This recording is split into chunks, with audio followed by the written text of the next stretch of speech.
ខ្ញុំកំពុងចាំមើលថ្ងៃណាអាចដំណើរការដូចពីមុនវិញ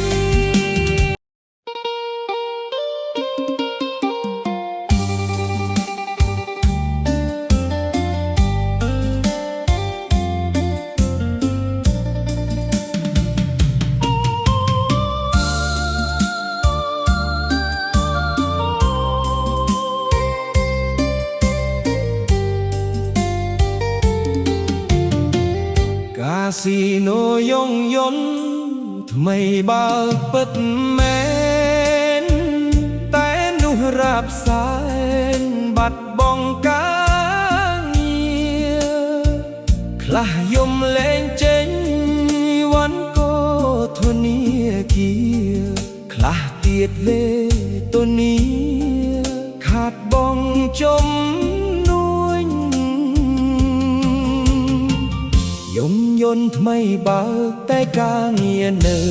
តែពេទ្យបងអូនញាតិមិត្តគ្មានការងារយំអែតអូនសេតាកេកទីផ្សារក៏ធ្លាក់ពិបាកដូរជួយលុកធ្លាប់មានមនុស្សក៏គុញឥឡូវផ្លូវគ្មានមនុស្សដើរសូមឲ្យកាស៊ីណូឆាប់បើកលឿនលឿនមានការងារច្រើនឲ្យបងអូនធ្វើទាំងគេទាំងខ្ញុំកំពុងចាំមើលថ្ងៃណាអាចដំណើរ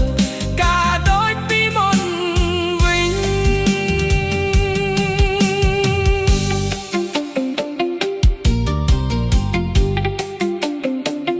ពេលនេះកាស៊ីណូ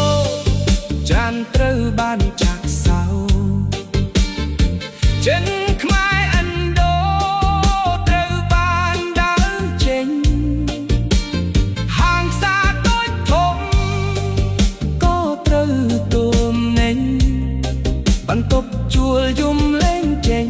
ផ្ទះជួលក៏គ្មានអ្នក